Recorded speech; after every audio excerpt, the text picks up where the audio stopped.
नमस्कार, स्वागत है आपका सिबलिंग स्टडी के इस चैनल पर। आज हम बात करेंगे social institution, marriage, family and kinship. तो आप वीडियो के अंत तक बने रहे। हम इसको बहुत ही सरल भाषा में इसको आज समझने का प्रयास करेंगे और ये बहुत ही महत्वपूर्ण रहने वाले हैं आपके एग्जाम के लिए। ये जो टॉपिक है इसमें से आपको बहुत से क्वेश्चन देखने को मिल जाएंगे। तो चलिए समझते हैं इसे कि आखिर ये मैरिज है क्या। जो ये मैरिज शब्द है ये लैटिन भाषा के मैरिटर से है। इसका संबंध, इसका अर्थ होता है टू मैरी। और इसमें ये जो है ये सोशल इंस्टीट्यूशन है, ये एक सामाजिक संस्था है और ये समाज द्वारा इसके जो संबंध है ये नियंत्रित होते हैं। हम जान लेते हैं कि ये जो भारतीय संदर्भ में हम इसे देख लेते हैं, विवाह स्त्री और पुरुष को पारिवारिक जीवन में प्रवेश करवाने की एक संस्था है, एक मान्यता प्राप्त एक संस्था है। और मान्यता प्राप्त सामाजिक अनुबंध है, ये एक सामाजिक कॉन्ट्रैक्ट है और इसमें नियमों तथा कर्तव्यों का ये एक समूह है। जब स्त्री और पुरुष विवाह करते हैं उसके बाद वो उनकी फैमिली बनती है तो उन पर बहुत सारी ऐसे कर्तव्य उनके होते हैं और उन पे ऐसे कुछ नियम होते हैं जिनका उन्हें पालन करना होता है। वो एक बहुत ही जिम्मेदार इंसान बन जाते हैं। विवाह के बाद बहुत सारे ऐसे उत्तरदायित्व होते हैं जो उन्हें निभाने होते हैं और समाज को ये स्थिर बनाता है। विवाह के माध्यम से हमारा जो समाज है वो एक व्यवस्थित ढंग से आगे बढ़ सकता है और जो संतान उत्पन्न होती है उसको भी एक नाम मिलता है, एक वंश मिलता है। ऐसा नहीं है कि बिना विवाह के भी संतान उत्पन्न हो सकती है, लेकिन इसकी जिम्मेदारी कौन लेगा कि कौन उनका पालन पोषण करेगा, कौन उन्हें लिखाएगा पढ़ाएगा और कौन उन्हें समाज में रहने लायक बनाएगा, उनका सोशलाइजेशन कौन करेगा। तो इसके लिए जरूरत पड़ी मैरिज की। और ये यूनिवर्सल है, लेकिन है तो ये सार्वभौमिक, लेकिन प्रत्येक समाज में इसका जो स्वरूप है वो अलग अलग हो सकता है, इसमें बदलाव हो सकते हैं। जैसे पहले क्या होता था कि हम भारत की ही बात कर लेते हैं या अपने रीजन की बात कर लेते हैं तो अरेंज मैरिज बहुत होती थी। वो जो एक लड़का और लड़की है वो एक दूसरे को मंडप में ही देखते थे, उससे पहले उन्हें कोई अधिकार नहीं था जानने का। और ऐसा वो जो हमारे बड़े बुजुर्ग है वो मिलने भी नहीं देते थे और उन्हें नहीं पता था कि हमारे विचार मिलेंगे नहीं मिलेंगे। तो ये इस प्रकार था, लेकिन अब धीरे धीरे ये बदल रहा है। अब लव मैरिज हो रही है तो ये जो इसका स्वरूप है ये बदलता भी है समय के साथ और ये परिवार की स्थापना करता है। जैसे हमने पहले भी बात करी, विवाह के माध्यम से ही एक परिवार की स्थापना हो सकती है और बच्चों का भी अच्छे से पालन पोषण हो सकता है और हमारा समाज भी आगे विकसित हो सकता है। जैसे हमने पहले भी कहा, बच्चों का पालन पोषण, तो इसमें अच्छे से बच्चे का पालन पोषण हो सकता है, उनकी देखभाल हो सकती है, उनकी अच्छे से केयर हो सकती है। अगर बच्चा बीमार है तो पेरेंट्स उसको अच्छे से किसी डॉक्टर को दिखाएंगे और बहुत सारी उनकी जो जरूरत की चीजें होगी वो भी जुटाएंगे। और इसमें सांस्कृतिक निरंतरता, यदि परिवार ही नहीं होगा और उसके बाद परिवार भी तभी बनेगा जब मैरिज होगी। तो यदि मैरिज ही नहीं होगी, परिवार नहीं बनेगा तो धीरे धीरे हमारा समाज तो खत्म हो जाएगा। क्योंकि व्यक्ति जब इस धरती पर आया है तो उसे एक दिन जाना भी है ही, तो इसे आगे बढ़ाने के लिए भी ये बहुत उपयोगी है। ये हमारी संस्कृति को भी आगे बढ़ाता है। हम अपनी जो संस्कृति है उसको एक पीढ़ी से दूसरी पीढ़ी में हस्तांतरित हम करते हैं, तो ये इसके माध्यम से ही ये पॉसिबल हो पाएगा। और ये नैतिक गुणों का विकास भी होता है इसमें। जब व्यक्ति विवाह करेगा और फिर वो जो अपने जो दो साथी होंगे वो आपस में जो अपने विचार है उनका आदान प्रदान करेंगे और ये भी समझेंगे कि हम समाज में किस तरह से हम बिहेव कर सकते हैं, कैसा बिहेव हमें समाज में करना है। तो इसमें नैतिक गुणों का भी विकास होता है। वो एक दूसरे के साथ जब अपने विचार आदान प्रदान करते हैं तो हो सकता है यदि कोई व्यक्ति पहले किसी विषय के बारे में कुछ और सोचता होगा, उसकी सोच भी बदल सकती है, उसमें पैराडाइम शिफ्ट आ सकता है। और ये आर्थिक उद्देश्यों की पूर्ति, यदि व्यक्ति अकेला होगा तो उसे ऐसा तो है कि उसे जीना तो पड़ेगा, लेकिन उस पे सारी जिम्मेदारियां आ जाएगी। उसे घर का काम भी करना होगा, उसे कमाना भी होगा। लेकिन जब दो साथी मिलकर रहेंगे तो एक घर का काम कर लेगा या एक कमाएगा या दोनों कमाएंगे, घर आकर दोनों ही घर का काम करेंगे, तो ये काम को भी विभाजित कर देता है और व्यक्ति को एक सुलभ जिंदगी जीने के लिए ये उपयोगी है। और इसमें धार्मिक कर्तव्यों की भी पूर्ति होती है। जो हमारा हिंदू समाज है और वो जो हमारा हिंदू धर्म है, इसमें कहा जाता है कि विवाह एक धार्मिक अनुष्ठान है और कहा जाता है कि विवाह करना जरूरी है, ये भी एक संस्कार है। जो हमारे हिंदू धर्म में 16 संस्कार माने जाते हैं, उसमें विवाह भी एक संस्कार है। जैसे आपने रामायण देखी होगी यदि, तो उसमें जब माता सीता को वनवास दिया गया था, उसके बाद जो एक अनुष्ठान होना था, श्री राम उसे करवा रहे थे, तो उस टाइम क्या हुआ कि जो वहां की प्रजा है वो कह रहे थे कि बिना धर्मपत्नी के ये नहीं होगा, श्री राम को दूसरा विवाह करना चाहिए। हालांकि उन्होंने नहीं किया, लेकिन फिर भी उन्होंने जो माता सीता की है वो वहां पर प्रतिमा रखी और उस धार्मिक अनुष्ठान को उन्होंने संपन्न किया। तो विवाह का इतना महत्व माना जाता है हिंदू धर्म में। तो अब हम जानेंगे इसके जो टाइप है वो कितने हैं, कौन कौन से हैं। पहले आएगा एक विवाह। एक विवाह यानी व्यक्ति एक टाइम पर एक ही स्त्री या एक ही पुरुष से एक स्त्री विवाह करेगी, उसको भी हम एक विवाह मानेंगे। यदि किसी व्यक्ति का तलाक हो जाता है या किसी दो में से किसी एक की मृत्यु हो जाती है, तो जब वो उसके बाद विवाह करता है तो उसको भी एक विवाह ही कहा जाएगा। और ये उसके बाद आता है बहुविवाह। बहुविवाह में भी बहुत सारे इसके प्रकार है। जैसे द्विविवाह मतलब एक व्यक्ति एक टाइम पर दो पत्नियों से शादी करता, दो औरतों से शादी करता है। और ऐसा भी हो सकता है कि इसका उल्टा स्त्रियां भी ऐसा कर सकती है। जैसे बहुपत्नी में एक स्त्री से विवाह नहीं होगा, दो से नहीं होगा, दो से अधिक जो होगी उनको वो बहुपत्नी विवाह कहलाएगा। जो दो होगी उनको द्विविवाह कहा जाएगा। और उसके बाद आएगा बहुपति। बहुपति में भी एक स्त्री के कई पति हो सकते हैं। और समूह विवाह, इसमें पहले क्या होता था कि जब ये हमारा जो विवाह एक संस्था है वो अच्छी तरह से विकसित नहीं हुई थी, या ये कह लीजिए कि जो हमारे पहले आदि मानव या जब समाज हमारा विकसित हो ही रहा था, तो उस टाइम क्या था कि इतनी चेतना नहीं थी। एक जो समूह है वो एक औरत का जो दूसरा समूह है वो उन सबसे विवाह कर लेता था। उसमें ऐसा नहीं था कि ये इसकी पत्नी है या ये इसका पति है। तो ये था समूह विवाह। और बहुपति में भी भ्रातक बहुपति विवाह होता है और अभ्रातक। भ्रातक में होता है कि सभी पुरुष भाई भाई होते हैं और अभ्रातक में कोई भी हो सकते हैं। और इसमें आएगा एक सीमित की कुछ संख्या होगी कि इतने जो व्यक्ति है वो ये विवाह कर रहे हैं। और एक होता था असीमित, इसमें कोई सीमा नहीं थी। तो ये है कुछ इसके प्रकार। अब हम जान लेंगे अब हम बात करेंगे फैमिली के बारे में। फैमिली जो है, ये जो शब्द है ये लैटिन भाषा का शब्द है। ये फैमिलिस से लिया गया। इसका अर्थ होता है ऐसे व्यक्तियों का या समूह जिसमें पति पत्नी, उनके अविवाहित बच्चे और इसमें दास भी सम्मिलित हो सकते थे, यानी हाउस हेल्प। तो जो भारत के संदर्भ में है वो यहाँ पर पति पत्नी या उनके अविवाहित बच्चे या दास ही नहीं रहते, इसमें 3-4 पीढ़ियों के लोग एक साथ रहते हैं। ये आगे हम इसके टाइप में जानेंगे। जो हमारे एक समाजशास्त्री है जीपी मर्डॉक, उन्होंने 250 समाजों का अध्ययन किया था और उन्होंने पाया कि प्रत्येक समाज में बेशक उसका स्वरूप अलग हो सकता है, लेकिन जो ये परिवार नामक संस्था है ये प्रत्येक समाज में पाई जाती है। इनकी एक बुक है, इसमें इन्होंने इसका उल्लेख किया है, सोशल स्ट्रक्चर। ये 1949 में इन्होंने लिखी थी। तो अब हम इसकी विशेषता जान लेते हैं कि ये परिवार की विशेषताएं क्या है। ये सबसे पहले तो ये सार्वभौमिक है। ये सार्वभौमिक है, ये प्रत्येक समाज में ये पाया जाता है। और ये एक व्यक्ति के लिए एक भावनात्मक आधार भी है। इसमें क्या होता है कि यदि एक व्यक्ति को भी दुख हो रहा है तो उसको परिवार का जो जितने भी सदस्य है उसको फील करेंगे, उसको उस चीज से उभारने में उसकी मदद करेंगे। यदि खुश है तो वो एक की खुशी में खुश हो जाएंगे। और इसमें होता है कि इसमें सीमित आकार भी होता है। ऐसा नहीं है कि यदि हमें कोई दोस्त अच्छा लग रहा है तो हम उसे कहे कि तू भी हमारी फैमिली में शामिल हो जाए, ऐसा नहीं है। ये वंशानुगत चलता है, या तो ये रक्त संबंधी होते हैं या तो ये विवाह संबंधी होते हैं। ऐसा नहीं है कि कोई भी उठकर आ जाएगा कि मुझे तुम्हारी फैमिली में आना है। तो ये सामाजिक नियंत्रण में भी ये सहायक है। बच्चा जब जन्म लेता है तो उसे नहीं पता होता कि उसे समाज में कैसे बिहेव करना है, लेकिन जब वो परिवार में रहने लगता है, उसका सोशलाइजेशन होता है, तो समाज के लोग उसे सिखाते हैं या परिवार के लोग पहले उसे सिखाते हैं कि समाज में किस तरह से तुम्हें बिहेव करना है।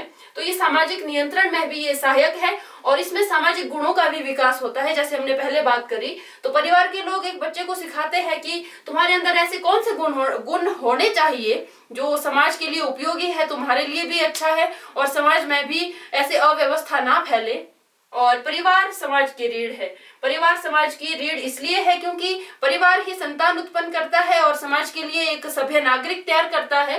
यदि परिवार ही नहीं होगा तो समाज कैसे चलेगा? ये इसका एक पिलर हम कह सकते हैं समाज का, जो ये परिवार है। परिवार की एक और विशेषता ये है कि इसका जो निवास स्थान है वो सामान्य, मतलब वो एक ही जगह पर रहते हैं, एक ही घर में रहते हैं एक परिवार के सदस्य। तो इसमें वंश नाम की भी व्यवस्था होती है, यानी हमारा जो सरनेम होता है परिवार में, ये वंश नाम की भी व्यवस्था होती है। ये नाम किसी बड़े बुजुर्ग के नाम पर हो सकता है। हमारे हिमाचल में तो ये बहुत पाया जाता है इस तरह के जो ये सरनेम है। तो ये था कुछ इसकी ये थी इसकी विशेषताएं। और अब हम जानेंगे इसके टाइप। भारतीय समाज की हम बात कर लेते हैं। इसमें दो प्रकार के समाज पाए जाते हैं, न्यूक्लियर दो प्रकार के इसमें फैमिलियां पाई जाती है। एक है न्यूक्लियर और ये एक है जॉइंट। न्यूक्लियर फैमिली में आते हैं पति पत्नी, उनके अविवाहित बच्चे और उनके साथ उनके जो हाउस हेल्प होंगे वो। और जो जॉइंट फैमिली है इसमें 3-4 या 4-5 पीढ़ियों के लोग एक साथ रहते हैं, जिसमें दादा दादी, परदादा या हमारे चाचा चाची, ताऊ ताई या बुआ और अविवाहित जो बहनें होती है और भाई के बच्चे, इस तरह के बहुत सारे संबंध होते हैं जो जॉइंट फैमिली में एक साथ रहते हैं। इनकी क्या विशेषताएं हैं? संयुक्त रसोई। जो जॉइंट फैमिली के लोग हैं उनका एक किचन होगा, वहीं से उनको सबको खाना मिलेगा। और इसमें सामान्य निवास स्थान इसमें भी होता है, एक घर होगा, सब लोग मिलजुल कर उसमें रहेंगे और ये आकार में बड़ा होता है। न्यूक्लियर फैमिली छोटी होती है, जो ये संयुक्त है ये बहुत इसका आकार थोड़ा बड़ा रहता है इससे। और संपत्ति का संयुक्त स्वामित्व। चाहे कोई व्यक्ति बीमार है या वो नहीं काम कर पा रहा, अपंग है या उसे कुछ शारीरिक या मानसिक दिक्कत हो सकती है, वो अगर नहीं भी कमा पा रहा, तो संयुक्त परिवार में क्या होता है कि उसका भी उतना ही अधिकार है। यदि उसे किसी चीज की जरूरत है तो उसे ये नहीं कहा जाएगा कि तूने कमाया नहीं है तो तुझे कुछ नहीं मिलेगा। ये रिस्पॉन्सिबिलिटी भी एक होती है कि इसमें प्रत्येक व्यक्ति को एक समान देखा जाता है और एक समान उनके अधिकार होते हैं। चाहे कोई ज्यादा कमा रहा है या कोई कम कमा रहा है, लेकिन वो जो संपत्ति है उस पर सबका अधिकार होता है। और जो मुखिया होता है परिवार का, वो देखता है कि किसे किस चीज की जरूरत है, वो उनकी आवश्यकताओं को पूरा करता है। जो भी कुछ कमाया हुआ धन है वो एक मुखिया के पास रहता है और वो अपने हिसाब से उसको डिस्ट्रीब्यूट करता है। तो ये रहता है इसका। और सदस्यों का निश्चित संस्तरण। जो परिवार में सबसे बड़ा होगा उसका एक उच्च स्थान होगा। इसमें भी हायरार्की पाई जाती है। तो वो जो बड़े बुजुर्ग होंगे उनकी सब इज्जत भी करेंगे, उनका कहना भी मानेंगे। हो सकता है जैसे वो परंपरावादी हो, लेकिन फिर भी जो परिवार के अन्य सदस्य हैं वो ये सोचकर उनकी आगे का पालन कर लेते हैं कि ये बड़े बुजुर्ग है, ये तो अपनी सोच को अब नहीं बदल सकते, हम ही इनके हिसाब से थोड़ा बहुत ढल जाते हैं। तो इसमें एक सामंजस्य बैठाते हैं जो परिवार के अन्य सदस्य होते हैं। और इसमें ये जैसे मैंने कहा ये परंपरावादी हो सकते हैं, इनके कुछ ऐसे रीति रिवाज या इनकी कुछ ऐसी प्रथा या इनके कुछ ऐसे रिचुअल हो सकते हैं जो आज के समाज से तो मेल नहीं खाते होंगे, लेकिन फिर भी जो परिवार के लोग हैं वो उनका मान रखने के लिए उस चीज को करते होंगे। उनका इस चीज में विश्वास हो या ना हो फिर भी वो करेंगे। और इसमें सहयोग भी होता है। जैसे हमने पहले भी बात करी, यदि एक पर कोई संकट आ रहा है तो वो जो अन्य परिवार के सदस्य है वो उसका सहयोग करेंगे, उसको उस स्थिति से बाहर निकालने की कोशिश करेंगे और उसको खुश रखने की कोशिश करेंगे। सहयोग में ये भी है कि यदि पति पत्नी दोनों काम पर जाते हैं तो जो जॉइंट फैमिली में जो अन्य सदस्य है वो उनके बच्चों का अच्छे से पालन पोषण करेंगे, देखभाल करेंगे। तो इसमें ये एक प्लस पॉइंट ये होता है कि इसमें बच्चे का जो पालन पोषण है वो अच्छे तरीके से होता है। न्यूक्लियर फैमिली में ऐसा थोड़ा पॉसिबल नहीं हो पाता। तो ये था कुछ फैमिली की, ये थी कुछ विशेषताएं और ये थे इसके कुछ टाइप। और अब हम बात करेंगे किनशिप। किनशिप जो है वो वंशावलियों के आधार पर निर्धारित होता है। ये एक ऐसा समूह होता है जो रक्त संबंध से बनता है, या तो वो या रक्त संबंध से, विवाह संबंध से, या गोद लेने की प्रक्रिया। इसमें ऐसा भी नहीं है कि रक्त संबंध होना जरूरी है। इसमें गोद जो बच्चे लिए जाते हैं उनको भी नातेदार कहा जाता है। किनशिप यानी नातेदारी। जो हमारे एक इंडियन थिंकर हुई इरावती कार्वे, उन्होंने तो जो किनशिप को है वो 4 भागों में बांटा है किनशिप के आधार पर भारत को। तो ये है कुछ नॉर्थ और साउथ, सेंट्रल और पूर्वी भारत, इन्होंने 4 जोन में इसको डिवाइड किया है किनशिप के आधार पर। और इसका हम जान लेते हैं इसकी विशेषताएं। ये सार्वभौमिक है, परिवार की तरह ये भी सार्वभौमिक है। हो सकता है प्रत्येक समाज में इसका स्वरूप कुछ अलग हो, लेकिन ये देखने को जरूर मिलता है। और पारस्परिक संबंध होते हैं, जैसे हमने पहले भी कहा कि ये विवाह के माध्यम से हम एक दूसरे से जुड़ते हैं, चाहे रक्त संबंध है या गोद लेने की प्रक्रिया है। इसमें रक्त संबंध आवश्यक नहीं है। इसमें जो गोद लिए हुए बच्चे हैं वो भी, उन्हें भी समाज से मान्यता प्राप्त है कि वो भी हमारे नातेदार ही कहलाएंगे। और फिर आता है इसमें विशिष्टता। विशिष्टता यानी प्रत्येक समाज में इसका विभिन्न स्वरूप हो सकता है, लेकिन ऐसा नहीं है कि नातेदारी नहीं पाई जाएगी किसी समाज में। और सामाजिक संगठन का ये आधार है, ये इसका आधार भी है। अब हम जान लेते हैं टाइप्स ऑफ किनशिप। एक होते हैं रक्त मूलक और एक होता है विवाह मूलक। रक्त मूलक में आते हैं वो जिनसे हम रक्त के माध्यम से हम जुड़ते हैं, जैसे माता पिता से हम रक्त संबंध से ही जुड़ते हैं। और विवाह मूलक होते हैं जैसे पति पत्नी, वो विवाह मूलक होते हैं। तो इसमें भी कैटेगरियां है किनशिप की। तो ये 4 कैटेगरियां हैं इसकी। ये प्राथमिक नातेदार, द्वितीय, तृतीय और दूरस्थ। इसमें जो प्राथमिक जो नातेदार है, इसमें 8 प्रकार के संबंध इसमें पाए जाते हैं, ऐसा जीपी मुर्डॉक कहते हैं। इसमें कौन कौन से संबंध पाए जाते हैं? पिता पुत्र, पिता पुत्री, भाई बहन, बहन बहन, भाई भाई, इस तरह के संबंध इसमें जो हमारे रक्त संबंध होते हैं वो पाए जाते हैं। और द्वितीय संबंध में आते हैं हमारे 33 हमारे रिश्ते आते हैं इसमें, जैसे चाचा भतीजा, नाना नानी, सास ससुर, इस तरह के नातेदार इसमें द्वितीय में आते हैं। और दूरस्थ में आएंगे तृतीय में आएंगे दादा के पिता, और जैसे आगे साले के बच्चे, इस तरह के हमारे जो ये संबंधी है वो तृतीय में आते हैं। और दूरस्थ में जो हमारे तृतीय के प्राथमिक होंगे वो हमारे दूरस्थ नातेदार होंगे। जो हमारे प्राथमिक नातेदार है उसमें आएंगे अपने रक्त संबंधी। और जो द्वितीय है, द्वितीय में आएंगे जो हमारे प्राथमिक होंगे वो हमारे द्वितीय होंगे। इस तरह से ये नातेदारी जो है, ये व्यवस्था इस प्रकार से है कुछ। और ये छूट गया था विवाह तो हमने कर लिया था। परिवार के जो आज के समय में जो इसके बदलते प्रतिमान है, हमें परिवार में जो इसके प्रतिमान बदलते हुए दिखते हैं, वो सबसे पहले तो है कि परिवार का जो आकार है वो घटता जा रहा है। और स्त्रियां आत्मनिर्भर हो रही है, वो पढ़ लिख कर और अपना अच्छा व्यवसाय चुन रही है, नौकरियां कर रही है और अच्छा अर्जित भी कर रही है। और फिर आएगा हमारा समसत्तात्मक परिवार का विकास हो रहा है। पहले क्या होता था कि जैसे हमारे समाज में है तो ये एक पितृसत्तात्मक समाज है। ये जो एक निर्णय लेने का अधिकार है वो पुरुषों को था और स्त्रियों की ज्यादा नहीं सुनी जाती थी पारंपरिक समाज में। लेकिन अब ऐसा नहीं है, अब समसत्तात्मक परिवार है। अब स्त्री और पुरुष दोनों मिलकर फैसला लेते हैं कि हमारे परिवार के लिए क्या सही है और क्या गलत है। इसमें स्त्रियों की भी अब भागीदारी है, जो कि एक अच्छी चीज है। और विवाह के महत्व में भी कमी आ रही है। पहले इसको धार्मिक एक अनुष्ठान से जोड़ा जाता था कि विवाह करना जरूरी है, ये हमारे धर्म में ऐसा है। और लेकिन अब का जो स्वरूप है, अब ये एक समझौते की ओर जा रहा है। यदि हमारे विचार मिल रहे हैं तो हम विवाह कर रहे हैं, यदि हमें नहीं अच्छा लग रहा तो हम सेपरेट भी हो रहे हैं। अब इसका धर्म से कोई लेना देना नहीं रहा उतना जितना पहले था। हो सकता है कुछ अभी भी मानते हो, लेकिन जो ज्यादातर हम समाज में देख रहे हैं वो एक अपना कंफर्ट जोन देख रहे हैं। यदि किसी की अनबन हो रही है, रोज के लड़ाई झगड़े हो रहे हैं, तो वो अलग रहना ही प्रेफर करेंगे। और इसमें स्थायित्व का भी अभाव हमें देखने को मिलता है। पहले क्या होता था कि हमारा जो परिवार है वो कृषि पर ज्यादा अपना आश्रित था, वो कृषि के माध्यम से ही अपना जीवन यापन करते थे। यदि कृषि में अच्छी फसलें हो रही है तो वो अच्छा कमाएंगे, यदि नहीं हो रहा है तो इतने आय के स्रोत पहले नहीं थे।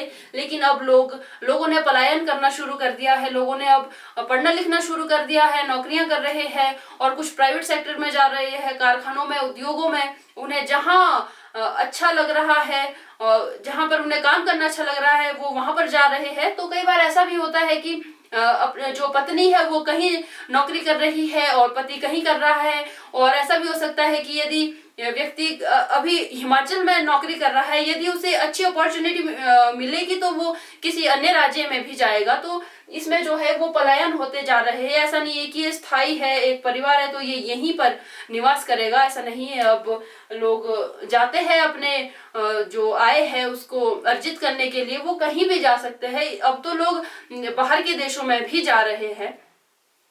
तो ये था कुछ आज का हमारा मैरिज, फैमिली एंड किनशिप और इसके जो बदलते प्रतिमान है, हमने आज इसको डिस्कस किया। मैं आशा करती हूँ कि ये आपको अच्छा लगा हो और समझ आया हो। और मैं आपसे एक बात और कहना चाहूंगी, आप कमेंट कर दीजिएगा कि आपको जो नेक्स्ट वीडियो है वो किस पर चाहिए, और ये भी बताना कि आपको वीडियो में जो मैं पढ़ा रही हूँ आपको समझ आ रहा है या नहीं आ रहा। तो आप कमेंट हमें कर सकते हैं। और यदि आपको ये अच्छी लग रही है तो आप लाइक करें, हम समझ जाएंगे कि आपको ये वीडियोस जो है वो अच्छी लग रही है। तो मैं आज के लिए बस इतना ही। मैं आशा करती हूँ आपको ये वीडियो अच्छी लगी होगी। अच्छी लगी तो हमारे चैनल को सब्सक्राइब करें, हमारी वीडियोस को लाइक करें, शेयर करें। तब तक के लिए धन्यवाद।